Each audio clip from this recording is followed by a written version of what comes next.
Hi. So, you guys get to see what I do late at night. I just brushed my teeth and washed my face and got myself ready for the evening for sleep. But before that, I was studying and reading my Bible and just kind of going through it and then listening to some sermons. And one of the things that I heard a preacher talking about was that, I don't know where the camera is. I think it's over here, guys. Yeah. So you guys get to see me in rare form. I don't have any eyebrows or anything on.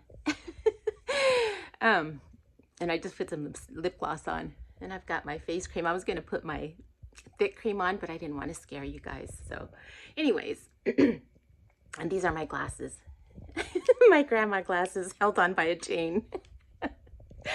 So anyways, yeah, I heard the preacher talking, and he was basically talking about how God is, he tells us that he doesn't like jealousy. That's one thing that he disdains. But then he said, but our God is a jealous God. But he said, but he's jealous over idols, over us having idols. And then he started getting into even like, I mean, he started needling it, like if we worship too much, even worship can be an idol and all these kind of things. And I thought, God, that's just like, that's nitpicky. So I just said, you know, God, I need a little more clarification on this, because I know that he's a God of order and he wants balance. And then it dawned on me that he gave me a scripture a few weeks ago, and I wasn't sure why or what it was for, but it's exactly on this subject. And basically what it was saying was, I'm going to put my glasses on so I can read it real quick. My grandma glasses. This is me at night ready for bed. Okay. So basically this is what it says. So it is in Ecclesiastes, and it says that in Ecclesiastes 7:16, he says, do not be over righteous, neither be over wise. He says, why destroy yourself? Do not be over wicked, and do not be a fool. And then he also says, I'm going to put it down here so you guys can see it. I don't know if, maybe not. Okay, so maybe not. See, here it is. Here it is. So you guys can clip it if you want to. So, I don't know. Can I read it like this? Let me see. It says, okay. All right. So I'm just going to read it like this because it's going to be hard to turn the camera around. So, do not be over righteous, neither be over wise. Why destroy yourselves?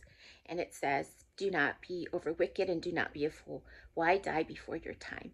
It is good to grasp the one and not, he says, it is good to grasp the one and not let go of the other.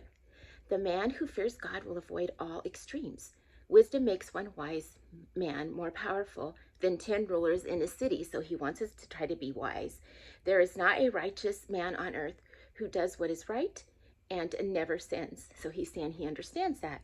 And he says, do not pay attention to every word people say, or you may hear your servant cursing you. So basically, he's just saying, you know, we're human. Let me take this off my face now. He's basically saying that we're human, and he understands that and just wants us to do what's right. And then I started studying for the next message, and one of those, it's talking about salvation and what it is. And basically, you know, how are we saved, and what are the gifts of salvation, and all these kind of, what is required, those kind of things. So anyways, that's going to be my next message. But the other thing is that I felt like I needed to clarify on my message that I gave a few weeks ago, because it was a little bit vain. I mean, I was a little bit nervous talking about it.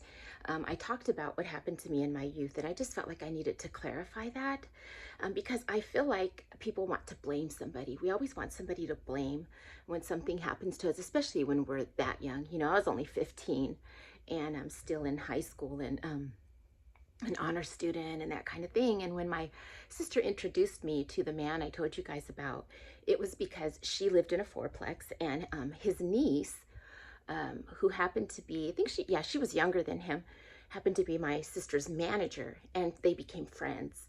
And so she just thought, you know, he's a family member, he must be a good guy. But everybody knows how scary he is and how crazy, you know, he got. even they were afraid of him. So anyways, I just wanted to clarify that he basically made me his idol. And God says, your idols can be anything. It could be your children. I even asked God for forgiveness because it could be your children, it could be your spouse, it could be your cars, it could be anything that you value more than God. And so this man made me like his idol and was extremely obsessed with me, and to the point where he locked me up. Seriously, guys, he locked me up. And I don't think people really realize what exactly I went through. And so I just wanted to clarify, like, just kind of give a couple of examples of what I went through in my life, because people have made up so many stories about me that I feel like I need to tell my own story. And starting from when I was a young girl in junior high, we grew up in a tough neighborhood. And although I was, excelling in school, I was in a lot of programs and I was popular. I mean, I'm not trying to brag or anything, you guys. I just want you to know who I am. I was a cheerleader and I was the editor of the school newspaper. I was an honor student. I was in the Spanish club. I mean, I was just very active in school and everybody knew who I was. And I was a good student and a good kid. And one guy, tall, very tall, he's a black guy. I think he had, I don't know, I kept running into people with psychiatric problems.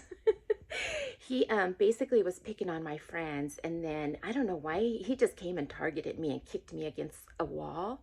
And when he kicked me, I was so tiny. I was only like 90 pounds, guys. I was always a tiny girl. Kicked me into the wall and busted my head wide open. So I have a scar like from here all the way down to here. And I feel it. I mess with it a lot. But it's still there, and it's pretty large. And anyways, so that happened, and I won't go into details, but my dad went up there and just raised heck. And I ended up getting stitches, and he ended up getting expelled. He didn't go to jail. He was a minor, and so was I. And back then, things were so different back then, guys. That was in like the late 80s, and so, or early 80s. And so, early or mid 80s, early 80s. And so, that happened. And then, in high school, so the school wanted to put me up 2 grades, and my mom should have done it because this would have avoided all of it. But instead, she didn't want me to grow up too fast. But then I met this guy my sister introduced me to, and he became obsessed and, I mean, literally locked me in a room. And I remember one time, and I'm not saying this to make him a bad guy. I don't want anybody thinking, oh, they should go punish him or something like that, because he's gotten sick, he's gotten brain tumors, he's gotten a diagnosis, and that had a lot to do with what happened. His hallucinations and all that kind of stuff, and his obsession. And anyways, and I don't want his family to get upset either if I'm here talking about it. I mean, I don't care really, but I don't want to kind of make them look bad either. I don't care for myself, but I just don't want to make them look bad. So I'm not going to mention any names. But just to kind of give you guys an idea of what I went through, when I was with him, I remember one time I tried to escape, and he pulled my shirt off, and I ran down the balcony anyways, and he yanked me by my hair and dragged me back into the house. And I went to the window and started screaming, "Help me, somebody help me." I was screaming really loud. And I mean, in those days, nobody even came. They didn't call the police. They just ignored it. And so I just kind of hid in the closet, in the back of the closet. And he found me there, and he started abusing me there and spitting on my face and just craziness, because I tried to escape. And then another time I woke up out of my sleep in the room. I didn't leave the room. I just had to go to the bathroom, and it was pitch dark. And when I stood up, he was there. I didn't know he was there watching over me. He was like watching over me in the bed, and just took his fist and punched me straight off in the face. And it cricket my nose. So I have a cricket nose. You can tell when I put my glasses on. And it caused my sinuses to like close up. So I'm always doing that kind of thing. And so people have said all kinds of stupid rumors. I mean, it's nothing's going to change it, because it has to do with the formation of you know, how it made my nose just kind of crack and go crooked a little bit. There was nothing they could do about it. But anyways, I do a lot of that because when I put my glasses on, it just closes it up, and I'm constantly like, you know, I say, oh, I just have sinuses. And then another time I remember he came in, and I don't know what he was doing, but he popped open the ice, an ice tray, and he just took it and just took the, and just like, he popped it and then hurled the whole thing at my, I was sitting on the couch just quiet, and he just hurled it at my face. I don't know if he was having a hallucination or what.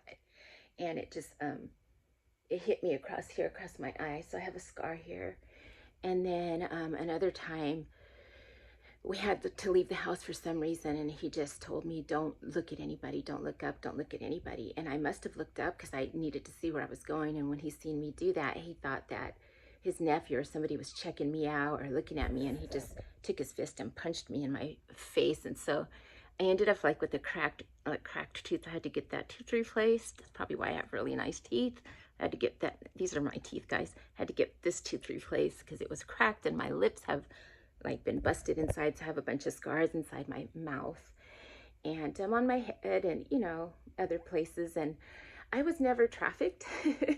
That was another rumor. I was always a good girl. I mean, I was a good girl. I wasn't, I'm getting parched. I get parched when I talk. I wasn't the type of girl that just went and was sleeping around with guys or anything like that. This guy just wanted me to himself. He didn't want anyone even looking at me. And as I try to tell family members, you know, it's not that I don't, because they think I just don't like men. That's not true. I do. But at that time, I was a kid, and I liked teenagers. I didn't like grown-up men. I liked teenagers. I liked boys, and I didn't like him. He was a man. I just didn't like him.